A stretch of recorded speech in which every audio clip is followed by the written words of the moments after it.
ఒక పిల్లోడు అంటే ఇంజనీరింగ్ ఫస్ట్ ఇయర్ జాయిన్ అయిన ఒక మంచి పిల్లోడు ఫస్ట్ డే ఒక పిల్లని చూసి లవ్ ఎట్ ఫస్ట్ సైట్ అయ్యి లవ్ చేసేసి వానికి పూల వర్షం కురిసింది. వానికి మామూలు ఫీలింగ్ రాలే ఆ పిల్లని చూస్తే. ఏది ఏమైనా తలకిందులు తపస్సు చేసైనా ఇదే పిల్లని నేను పెళ్లి చేసుకోవాలని వాని మైండ్ లో వాడు ఫిక్స్ అయిపోయిండు. లవ్ చేయడం స్టార్ట్ చేసిండు ఫస్ట్ ఇయర్ లో.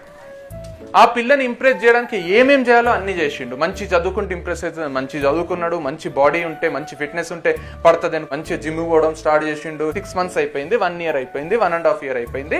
ఆ పిల్ల కూడా వీన్ని చూసి ఒక పాజిటివ్ ఇంప్రెషన్ జనరేట్ కావడం స్టార్ట్ అయింది. 2nd year ఎండ్ అయ్యేసరికి ఆ పిల్ల వీని ప్రపోజల్ యాక్సెప్ట్ చేసేసింది. ఐ లవ్ యూ అంటే I love you too baby అని చెప్పేసింది.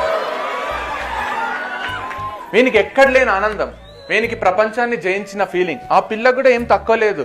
ఇట్లాంటోడు నా మొగుడైతే అనరాదా, భర్త అయితే ఇంతకంటే ఆనందం ఏముంటది అని ఆ పిల్ల కూడా హ్యాపీగా ఫీల్ అయింది. అండ్ ఈ పిల్లగాని ఫ్యామిలీ మైండ్ బ్లోయింగ్ ఫ్యామిలీ. ఎంత హైలైట్ ఫ్యామిలీ అంటే వీడు వాళ్ళ ఇంటికే తీసుకుపోయి ఆ పిల్లని పరిచయం చేసేసిండు. అమ్మా నేను పెళ్లి చేసుకుంటే ఇగో ఈ పిల్లనే చేసుకుంటా, ఇగో నీ కోడలు నాన్న చూడు, మంచి యాక్సెప్ట్ చేసేసిండ్రు. దాందేముందిరా, మీ సంతోషం కంటే నాకేం కావాలి, కాకపోతే ఇంకా చిన్న పిల్లలు ఉన్నారు, మీరు ఇంకొక 2 ఏళ్ళు కష్టపడి చదువుకోండి, మంచి ఉద్యోగాల్లో సెటిల్ కండి, లైఫ్ లో సెటిల్ అయినాక 24-25 కి పెళ్లి చేసుకుందరు, మాకేం అభ్యంతరం లేదు, హ్యాపీగా ఉండండి అంటే ఆ పిల్ల వీళ్ళ ఇంటికి వస్తూ పోతుంది. క్యాజువల్ వీళ్ళ ఫ్యామిలీతో కలిసిపోయింది. మైండ్ బ్లోయింగ్ లవ్ చేసుకుంటుండ్రు. లవ్ లో ఏమేం చేయాలో అన్ని చేస్తుండ్రు.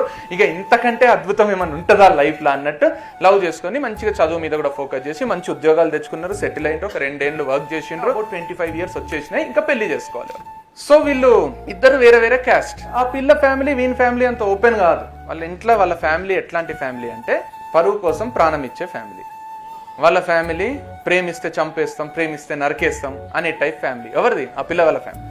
సో వీడిగా పెళ్లి చేసుకుందాం మీ ఇంట్లో చెప్పు అంటే ఆ పిల్ల ఎంతో జెన్యున్ గా ట్రై చేసింది చెప్పడానికి, కానీ చెప్పలేకపోయింది.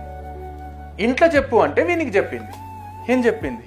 ఇగో నేను నిన్ను ప్రాణానికి ప్రాణంగా ప్రేమిస్తున్నా, కానీ మా ఇంట్లో ఈ విషయం చెప్తే నన్ను చంపేస్తారు, లేదా వాళ్ళు చచ్చిపోతారు, లేదా నిన్ను చంపేస్తారు. ఇది ఎట్టి పరిస్థితుల్లో జరగది, మన ఇద్దరి మధ్యలో పెళ్లి జరగది. నేను నిన్ను మోసం చేయలేదు, నేను నిన్ను నిజంగానే ప్రేమించిన, నాకు నువ్వంటే ఇష్టం, నువ్వు లేకుంటే బతకలేను, అంత కరెక్ట్. కానీ నేను మా ఇంట్లో చెప్తే నాకు వేరే పెళ్లి చేస్తారు, అట్లని చెప్పకుండా వేరే పెళ్లే చేస్తారు, నీకు ఇచ్చైతే పెళ్లి చేయరు, నన్ను దయచేసి మర్చిపో అని చెప్పి నేను బ్లాక్ చేసేస్తున్నా.